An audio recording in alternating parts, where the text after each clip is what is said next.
sambil membasuh luka-luka kita, sambil memperbanyak amal ibadah, dengan 2 tadi aja. Siangnya puasa, malamnya sholat tarawih, kita akan merasakan peningkatan yang luar biasa. Nanti di 10 hari yang kedua, 10 hari yang ketiga, kita akan mulai merasakan, ya Allah, mulai nikmat puasa. Awal mungkin berat, karena badan adaptasi. Tapi hari ke-5, hari ke-6, wah, enak puasa. Nggak ada yang nggak berat kalau di awal itu. Ya, Semuanya ya. semuanya. Hatta pernikahan pun Iya. berat di awal. Iya betul. Berat di awal, tapi kesananya kan.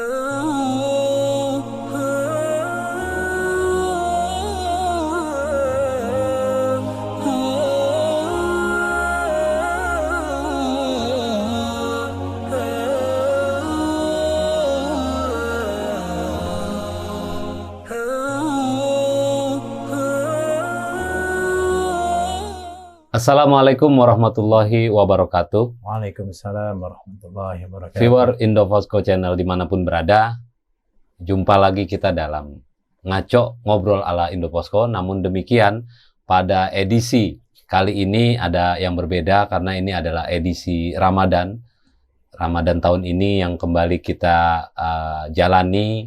Maka dari itu, Ngabuburit ala Indofosco atau Ngaco kembali hadir untuk kita membahas soal kajian keislaman terkait dengan Ramadan maupun hal-hal lain yang dirasa perlu untuk viewer Ngaco ketahui dan menjadi hasanah pengetahuan bagi kita bersama. Bersama saya, Rahman atau biasa disapa Aldo, dan kali ini seperti yang sudah sebelumnya tahun lalu kembali hadir Bapak Ustadz Lutfi Nugraha. Assalamualaikum warahmatullahi wabarakatuh. Waalaikumsalam warahmatullahi wabarakatuh.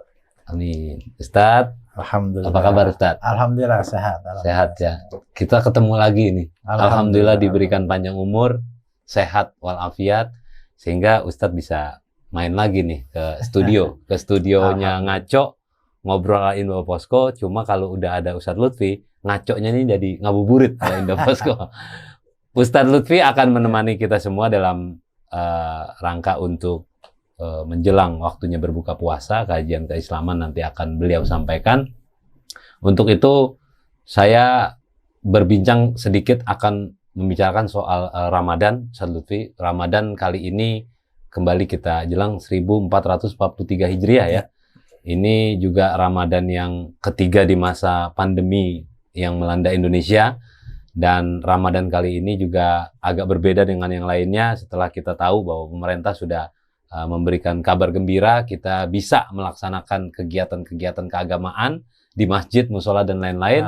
Bahkan lebih dari itu, yang seperti biasanya mudik lebaran juga udah boleh, begitu kan. Nah, makanya Ustadz Lutfi barangkali nanti di sini bisa sharing ke viewer Ngaco soal Ramadan. Saya sedikit ngobrol tadi viewer, Ustadz Lutfi itu mau ngomong soal Ramadan itu bulannya penawar luka ya.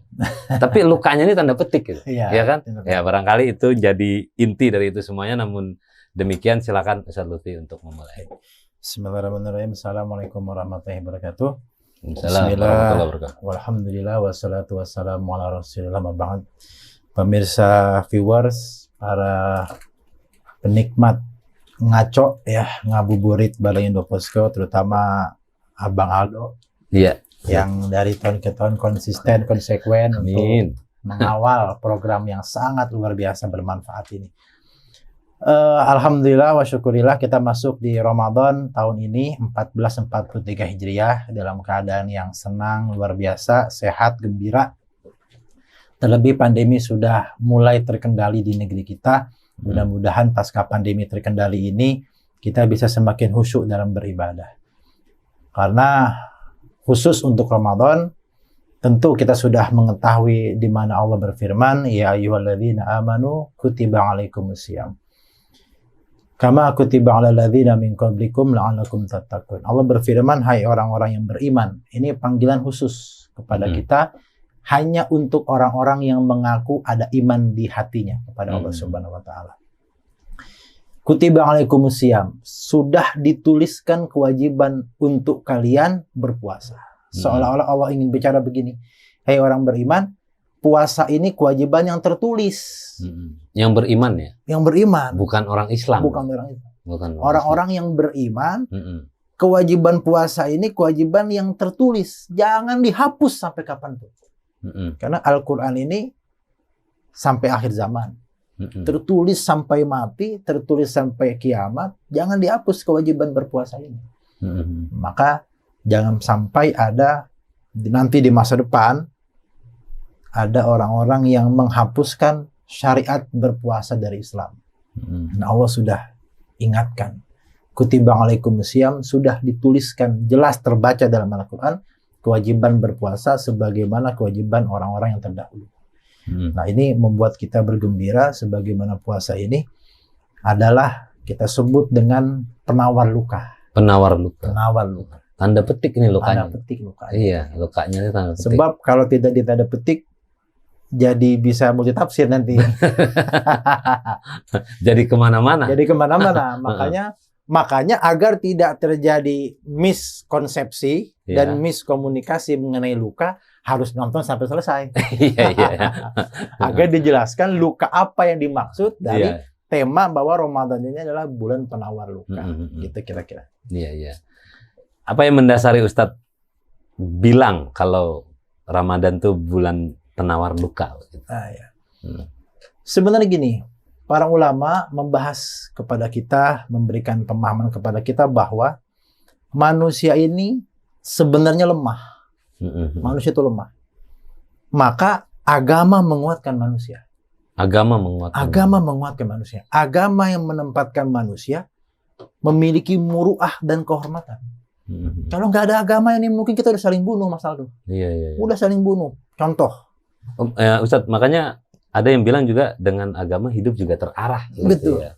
Dengan agama hidup jadi terarah, dan dengan beragama manusia jadi punya muruah. Jadi punya kehormatan. Dulu sebelum Islam datang, kehidupan feodal. Iya. Agama menghapuskan feodal. Sebelum Islam datang, kehidupan rasisme. Rasis gitu. Warna kulit jadi penentu nasib. Islam menghapuskan itu. Perbudakan, Islam hapus. Pelecehan terhadap kaum wanita, isu-isu gender, Islam hapus. Bahwa yang sebaik-baiknya orang yang mulia adalah yang bertakwa. Maka agama sebenarnya adalah konsep untuk mengembalikan manusia sebagai khalifah fil ardi. Kalau tidak ada agama, mungkin udah saling bunuh kita. Nggak suka sedikit, perang. Tumpah darah, angkat senjata. Makanya di sisi lain, mungkin karena memiliki agamanya tinggi banget, walaupun tidak juga kita benarkan gitu, ada fanatisme agama ya. Tapi larinya ke hal-hal yang kurang baik begitu ya. Dalam agama disebut ghulu ya. Berlebih-lebihan beragama. Tapi memang dasarnya dia tuh menjadikan agama tuh sebagai yang terdepan gitu, sehingga dia harus bela menurut persepsinya dia nih, begitu ya. Betul. Kan. Tapi pemahaman mereka melepaskan diri dari pemahaman ijma para ulama. Itu yang sangat berbahaya. Kita sebut dengan yang agak-agak radikal begitu kira-kira. Nah, maka manusia yang dikuatkan oleh agama, dan seluruh agama termasuk Islam pasti ada syariat. Seluruh agama. Termasuk Islam. Tidak mungkin ada agama yang nggak punya syariat, nggak mungkin. Dalam Islam ada sholat, ada puasa, ada zakat, ada haji, diatur segala macam tata caranya. Maka dalam kehidupan manusia yang mungkin sedemikian bisa kita katakan dinamis ini, kehidupan 11 bulan, mungkin ada luka di sana sini. Luka itu umumnya kan dari dua sebenarnya. Salah makan sama salah ngomong. Nah, luka-luka ini, dan tanda kutip, luka-luka tadi dihapus oleh Ramadan. Karena belum makan jadi ngomongnya banyak. Nah, salah makan masalah ngomong. Cenderung orang kan kalau belum makan ngomongnya kan banyak gitu. Iya. Makanya lukanya banyak. Nggak tahu kalau udah makan. Diem malah ya.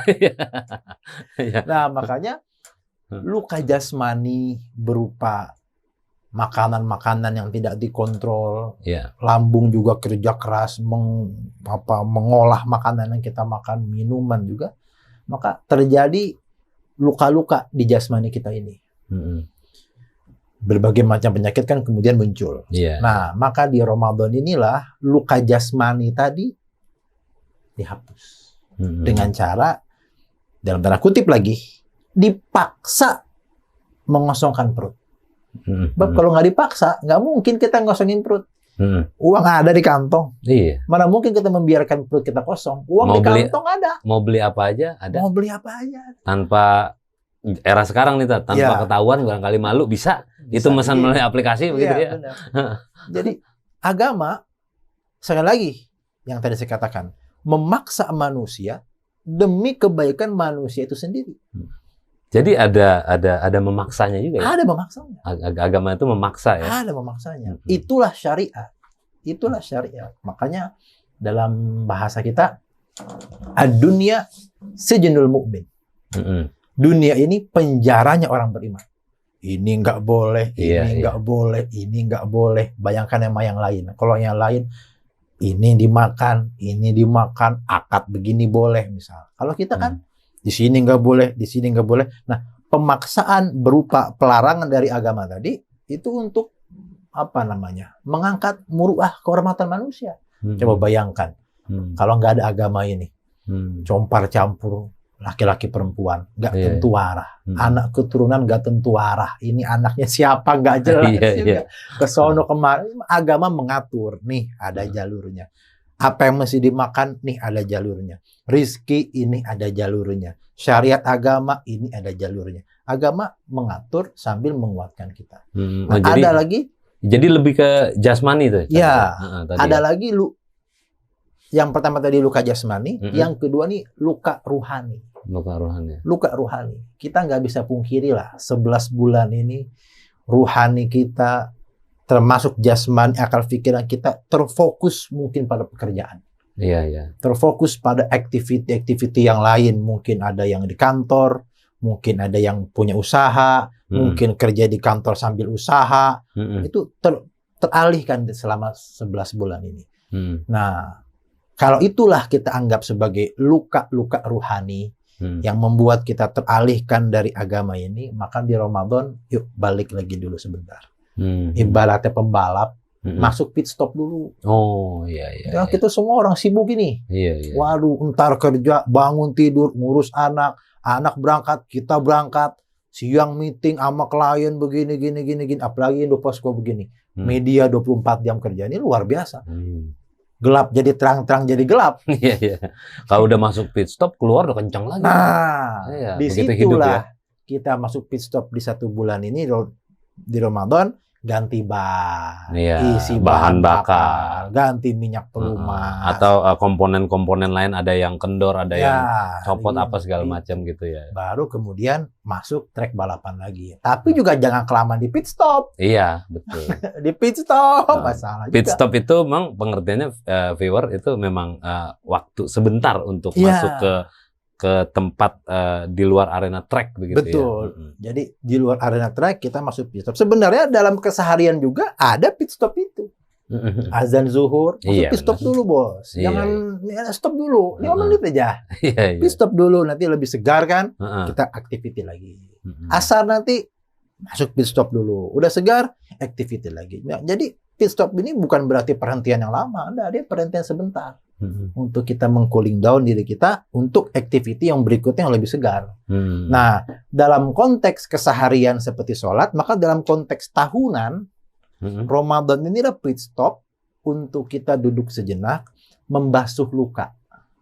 Baik luka jasmani maupun luka-luka ruhani kita. Nah, disinilah kita mungkin jadi jadi lebih sensitif biasanya. Orang kalau di Ramadan tuh jadi lebih sensitif. Jadi lebih sensitif, jadi lebih lembut. Kenapa jadi lebih lembut?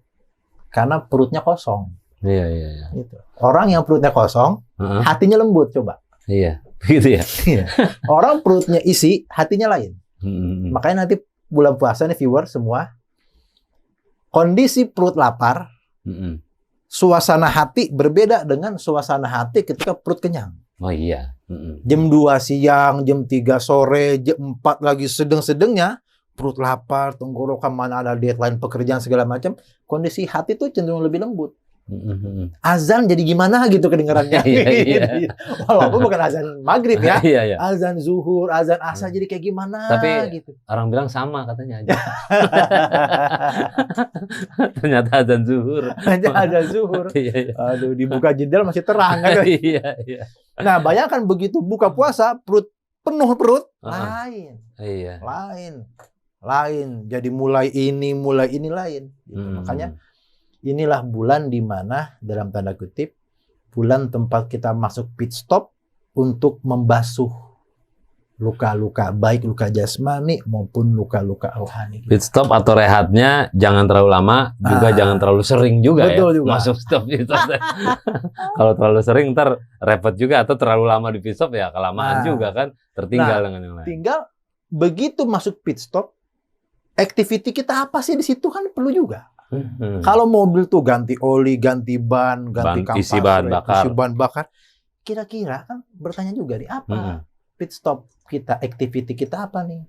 Maka kata para ulama, inilah bulan di mana kita memperbanyak amal ibadah. Kedengaran agak klise sebenarnya. Ustadz klise banget amal ibadah. Semua juga amal ibadah, iya. Tapi para ulama ngajarin kita nggak usah rumit ningkatin amal ibadah di Ramadan, nggak usah rumit. Puasa aja 30 hari, ningkat gak amal ibadah? Ningkat. Tarawih aja, ningkat amal ibadah. Segitu aja. Cuma itu aja padahal. Itu aja. Iya, siangnya puasa, malamnya tarawih. Sholat sunnah tarawih, itu aja. Karena kalau yang lain-lain tidak di Ramadan juga ada gitu ya. Sholat di luar Ramadan ada gitu. Jadi sebenarnya kedengaran klise bisa jadi klise, tapi juga tidak kita artikan bulan beramal ini terlalu berat, no. Apalagi sekarang maaf nih Mas Aldo, masyarakat kita kan masyarakat yang praktis sekarang ini. Punya praktis. Pak Ustadz, apa sih instan? Apa sih amal ibadah yang maksud? Pokoknya ente puasa, jangan bolong kecuali perempuan haid atau sakit yang sangat keras, malamnya tarawih. Ente akan merasakan sebuah peningkatan amal yang luar biasa. Segitu aja. Simple banget. Simple. Nanti baru udah mulai menggelinding amal ibadah, tiba-tiba enak kali kalau baca Quran nih. Atau satu ain aja. Jangan paksa one day one juice dulu, jangan. Apalagi generasi milenial ini, aduh. Pokoknya puasa dulu, tarawih aja. Seminggu aja. Kita akan merasakan something yang different gitu. Apalagi kalau dilakukan misalnya tarawihnya berjamaah. Itu lebih. Apalagi sekarang udah boleh tarawih berjamaah. Udah boleh. Kalau kemarin barangkali tetap berjamaah, namun hanya dengan keluarga, terbatas, bahkan sendiri karena aktivitas kesibukan. Tapi kalau kali ini udah bebas, udah bisa. Makanya cukup beramal dalam konteks yang simpel aja. Udah begitu aja kita udah merasakan peningkatan amal ibadah. Maka di pit stop ini sambil membasuh luka-luka kita, sambil memperbanyak amal ibadah dengan dua tadi aja. Siangnya puasa, malamnya sholat tarawih, kita akan merasakan peningkatan yang luar biasa. Nanti di 10 hari yang kedua, 10 hari yang ketiga, kita akan mulai merasakan, ya Allah, mulai nikmat puasa. Awal mungkin berat, karena badan adaptasi. Tapi hari kelima, hari keenam, wah, enak puasa. Nggak ada yang nggak berat kalau di awal itu. Ya, semuanya ya. Semuanya. Hatta pernikahan pun berat di awal. Iya, betul. Berat di awal. Tapi kesananya kan ngegelinding begitu aja. Ya. Jadi Ustadz, yang dimaksud viewer ngaco dimanapun berada, maksudnya Ustadz Lutfi ini bulan penawar luka itu lukanya jasmani, lukanya rohani yang kerap datang kepada kita di 11 bulan itu. Betul. Nah, sebulan inilah Ramadan menjadi bulannya penawar luka-luka itu sendiri, dengan harapan analogi tadi masuk pit stop ketika misalnya balapan, dengan harapan setelah keluar dari pit stop atau 1 bulan itu kita Ramadan, keluar dari itu, insya Allah mudah-mudahan kita jauh lebih baik dari yang sebelumnya. Betul. Begitu Ustaz ya. Makanya untuk generasi-generasi milenial, generasi-generasi yang muda zaman sekarang, jangan terlalu rumit. Udah, apa sih Pak Ustadz beramal? Itu tadi, puasa, tarawih, udah. Nah, gitu kira-kira. Baiklah Ustadz, ya. Terima kasih pencerahan yang singkat ini. Singkat. Karena emang ngabuburit, tapi langsung kena di fokusnya bahwa ini adalah bulannya penawar luka, jasmani maupun rohani yang sempat tadi Ustadz utarakan demikian. Mudah-mudahan viewer Ngaco dapat menyimaknya. Seperti pesan Ustadz tadi, kalau ditonton sampai habis penawar luka jadi terang, jadi jelas gitu kan. Tapi kalau nggak ditonton, lukanya infeksi ya. Iya. Terima kasih Ustadz Lutfi Nugraha sudah hadir. Barangkali nanti dalam kesempatan lain kita bisa berjumpa lagi. Baiklah viewer Ngaco dimanapun berada, ngabuburit ala Indoposko. Demikianlah tadi sedikit kajian jelang waktunya berbuka puasa kepada Anda semuanya dari Ustadz Lutfi Nugraha. Mudah-mudahan menambah hasanah pengetahuan keislaman kita, dan Ramadan ini kita semua diberikan kesehatan, dapat terus menjalani kegiatan ibadah wajib maupun sunnah di Ramadan ini. Untuk itu seluruh kru yang bertugas, tim Ngaco ngobrol ala Indoposko di Ramadan ini, ngabuburit ala Indoposko, mengucapkan selamat berbuka puasa jika nanti sudah ada waktunya bagi Anda umat muslim yang menjalankannya. Demikian dari saya. Assalamualaikum warahmatullahi wabarakatuh.